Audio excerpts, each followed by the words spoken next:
श्री गुरुदेव दत्त. श्री गुरुदेव दत्त परब्रह्मणे नमः. अध्याय 10.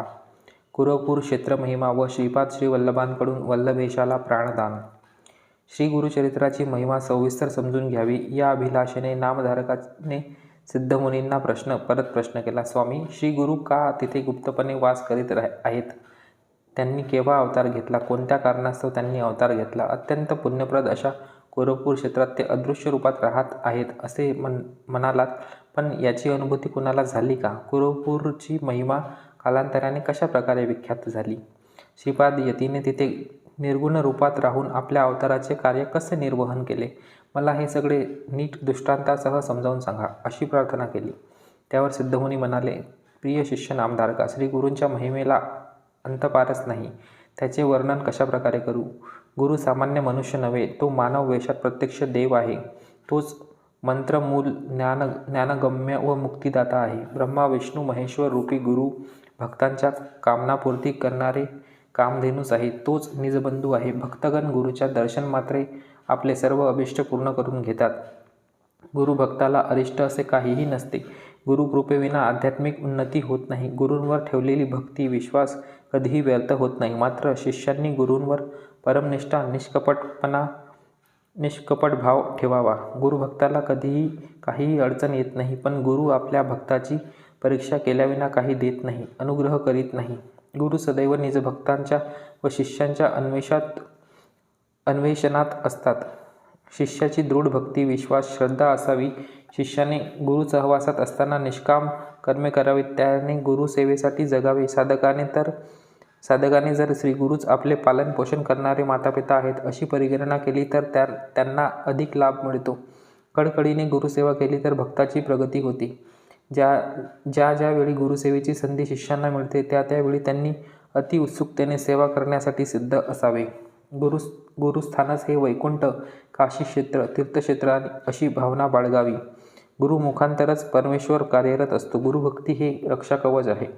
गुरुभक्त इहलोकात अत्युत्तम फळ भोगून परलोकात सद्गती मिळवतो. गुरूंच्या वास्तव्याचे स्थानच पवित्र काशी क्षेत्र होय. श्रीपाद स्वामींचे वास्तव्य असणाऱ्या कुरवपूर क्षेत्राची महिमा अपार अनुपम्य आहे. ते यथार्थपणे वर्णन करणे शक्यच नाही. सद्गुरू कुठेही कधीही कोणत्याही स्वरूपात त्याच्यावर प्रेम करणाऱ्या समोर प्रकट होऊ शकतात. केवळ श्रीपाद स्वामीच त्याच्या अवताराचे कारण जाणतात. त्यांचे सर्व अवतार भक्ताच्या रक्षणार्थ कल्याणार्थ असतात.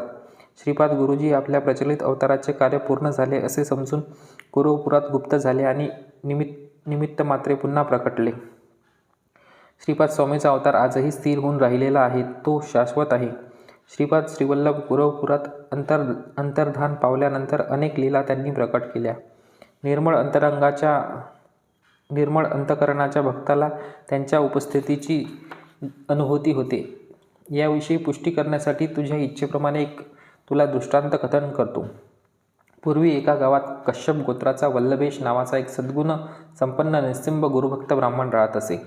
व्यापारातून जो लाभ होत असे तो गुरुप्रसाद रूपाने स्वीकारून तो अतिसमाधानाने जगत असे. दरवर्षी न चुकता कुरवपूरची यात्रा करून श्रीचरणी अद्वितीय तथा अनन्य भावाने पूजा आराधना सेवा आणि अन्नदान करून तो परतत असे. ही प्रथा तो अव्याहतपणे पाळत होता.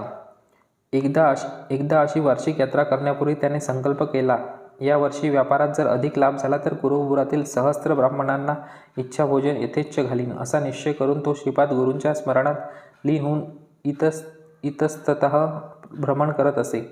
श्रीपाद गुरूच्या कृपेने त्या वर्षी त्याला त्यांच्या अपेक्षेपेक्षा अधिक लाभ झाला. श्रीगुरूंच्या क्षेत्री आपला संकल्प सिद्धीस नेण्याची संधी आपल्याला मिळाली याचा त्याला अत्यंत आनंद झाला. सत्वर गुरूंचे दर्शन घ्यावे व श्रीगुरू स्थानात चतुसहस्त्र ब्राह्मणांना इच्छाभोजन देण्याचा माझा संकल्प पूर्ण करावा, हा एकच ध्यास घेऊन तो पायीने कुरवपुराकडे सारे धन घेऊन निघाला.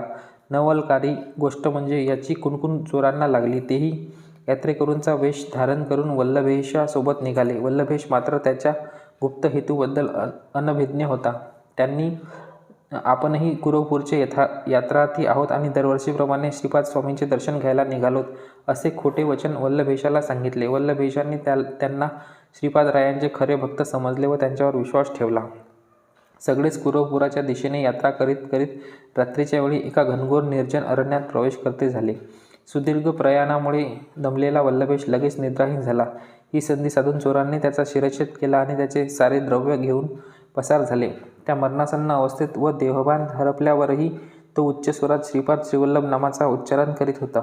तेवढ्यात भक्तरक्षक व आप्तबांधव श्रीपाद श्रीवल्लभ सर्वांगाला भस्म लिंपून हाती त्रिशूल खड्वांग घेऊन त्या स्थळी प्रकटले. श्रीपादांनी त्रिशूलाने चौघापैकी तिघाचा संहार केला. जेव्हा चौथ्यावर प्रहार करणार होते तेव्हा तो तात्काळ श्रीपाद गुरूंना शरण गेला व श्री गुरुचरणी नतमस्तक होऊन प्रार्थिले, हे देवा, मी श्रीपाद श्रीगुरूंचा भक्त आहे. हे सर्व खरे यात्रेकरू आहेत असे समजून मी यांच्यासोबत निघालो, पण हे यात्रेकरूंच्या वेशातले चोर आहेत हे मला खरंच कळलं नव्हतं. मी काही चोर नाही, मी निरपराधी आहे. मी असंस्कृत अधोगामी व्यक्ती नाही. खरोखर मी कुरवपूरचा यात्रार्थी आहे. आपण सर्वज्ञ मूर्ती व करुणामयी आहात. माझ्यावर दया करा व माझा वध करू नका. माझे रक्षण करा. सर्वज्ञ मूर्ती श्रीपाद स्वामींनी तो निरापराधी आहे हे माहीत असल्यामुळे त्याला शिक्षा दिली नाही. श्रीपाद गुरूंनी त्याला जवळ बोलवून पवित्र विभूती अभिमंत्रून ती मृत वल्लभेशाच्या सर्वांगाला लेपन करावे व त्याचे शिरही धडाला जोडावे असा उपदेश केला. गुरुपदेशानुसार त्याने वल्लभेशाच्या शरीराला भस्मलेपन केले. श्रीगुरूंनी त्याच्या देहावर आपली अमृतदृष्टी ओझरताच एक चमत्कार झाला. गाढ झोपेतून जागा झाल्यासारखा वल्लभेश अचानक उठून बसला, पण तोपर्यंत श्रीपाद गुरु तेथून अदृश्य झाले होते. तेवढ्यात रात्र संपून पहाट झाली. सभोवताली 4 सहयात्रीच्या पैकी 3 मृत होऊन पडल्याचे वल्लभेशाला दिसले. ते दृश्य बघून तो भयभीत झाला. जिवंत असणाऱ्या एकाच सोबत्याला त्याने विचारलं, काय झालं होतं मला? आपल्यासोबत आलेले हे यात्रेकरू कुणाकडून मारले गेले? तेव्हा तो निरपराधी यात्रार्थी म्हणाला, मित्रा, आपल्यासोबतच आलेले हे 3ही खरेखुरे यात्रेकरू नव्हतेच. ते यात्रार्थी असल्याचे भासवून धनलोभाने आमच्यासोबत आले.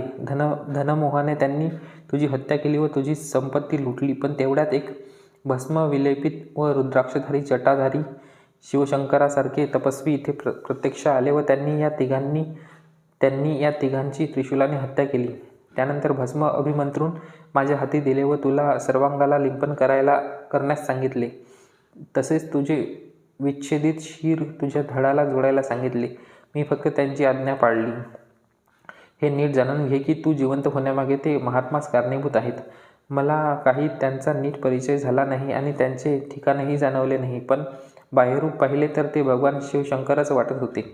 तू निस्सिम गुरुभक्त असल्यामुळे बहुतः ते तपस्वीच्या रूपात प्रकटले असणार. वल्लभेशाने त्याच्याकडून सर्व वृत्तांत ऐकला. तो अत्यानंदित झाला.